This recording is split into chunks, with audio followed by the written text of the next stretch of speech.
Alright, as promised, I'm going to show you how to set up a sand tray for your miniature bonsai.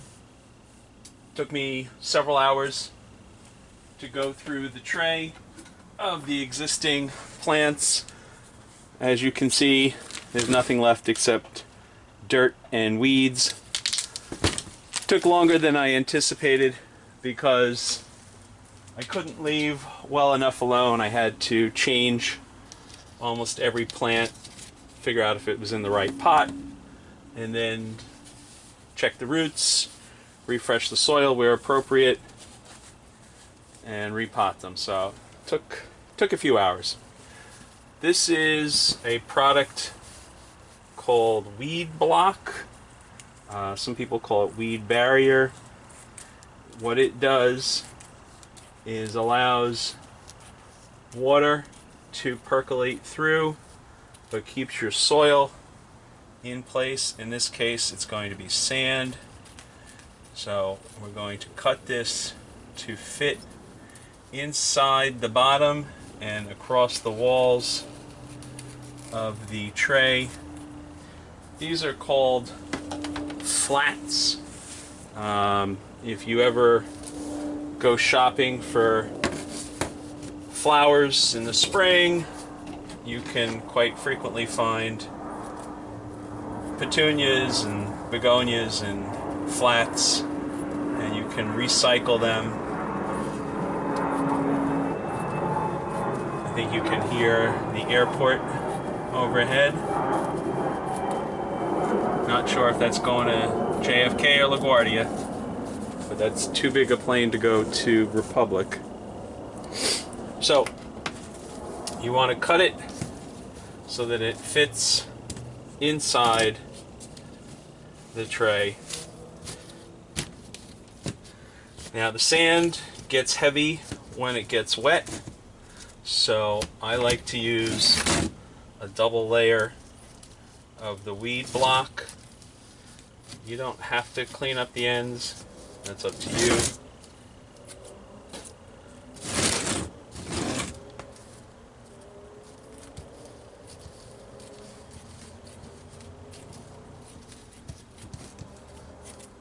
But if I don't, I'm going to end up getting snagged on something and ruining a decent plant.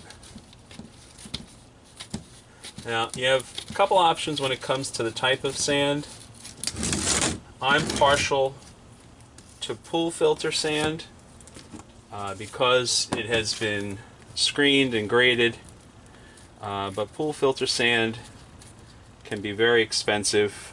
Here it is $15 for a 50-pound bag. You could also go to your local box store and buy a bag of sand, 50 pounds for $1.99. The advantage to the pool filter sand is that it has been screened and graded, so it's a little more uniform, whereas the all-purpose sand can have all kinds of pebbles and chunks of old construction debris in it. So what I'm going to do, since this thing weighs too much for me to accurately pour it out, I'm going to take my soil scoop and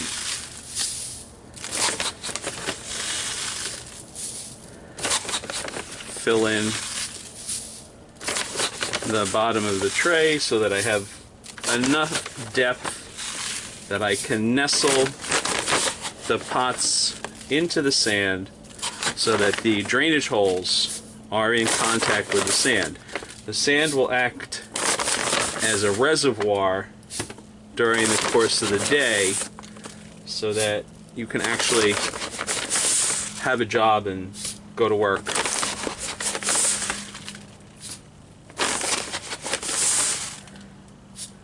Alright, so we'll even that out. A couple low spots, we'll add a little more sand. Dry sand is easier to pour and work with. This is got a little bit of moisture to it.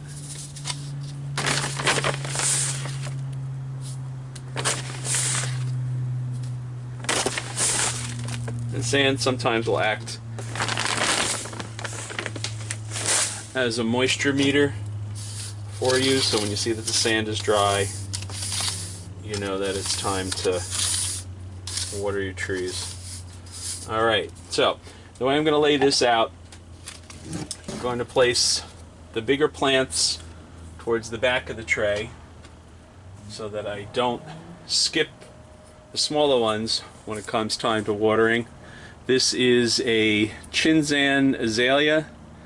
One of the reasons it took me so many hours to get back to this is I decided to wire, prune, collect the seeds, and then of course I promptly swept them off the table. So if I have azalea showing up in my walkway this spring, I'll know where they came from. This is a Catlin elm that I worked on last week. Needs some time, so we'll nestle him into the soil, sand. Kingsville boxwood that I've been working for a few seasons finally bit the bullet, took it out of its 5-inch bulb pan, and decided to pick out a bonsai container for it.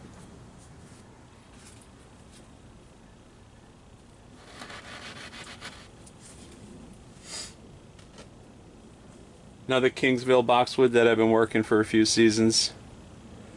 Nothing spectacular, but it's fun and I enjoy it.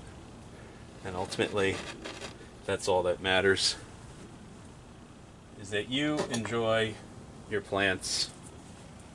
Another Kingsville boxwood. It'd be really difficult for me to keep this watered.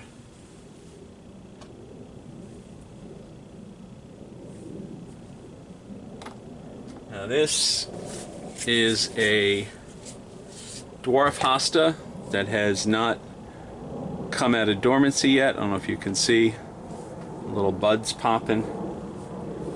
He's a fun plant.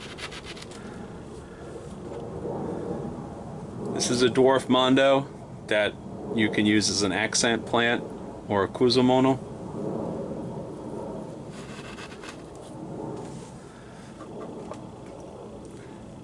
It's another dwarf mondo. These guys are crazy vigorous, throw out tons of roots, so I never feel shy about root pruning them. Now this is black mondo, which is a lot slower and less vigorous grower than the mondo, but when it throws up its flower stalks and then makes its berries, it's worth the wait. Alright, now what we're going to do is I'm going to set up a tray within a tray for my super minis.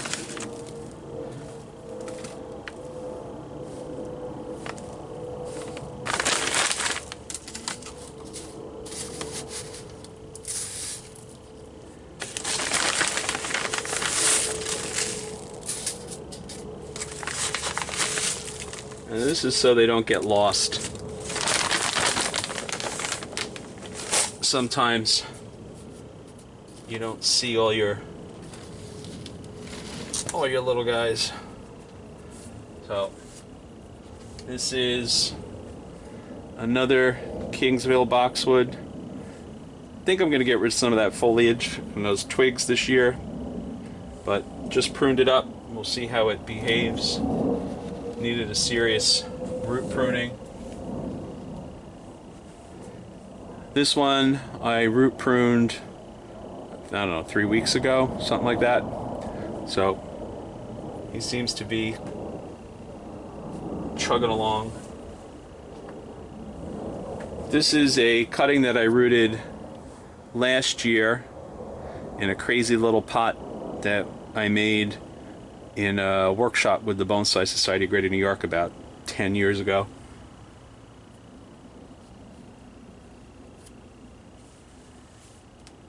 This is one of my wacky experiments. This is a Japanese maple done in a cascade style, and I know I'll lose this, so I will put him in the tray. See how he buds out. This is a little piece of a plant called Erodium. Basically, it decided it was going to rot away in the big container I had it in, so that's all I had left of a much larger plant. So we'll put him in here and we'll see how he behaves, and then I have some room, if I make some more, to pop them in.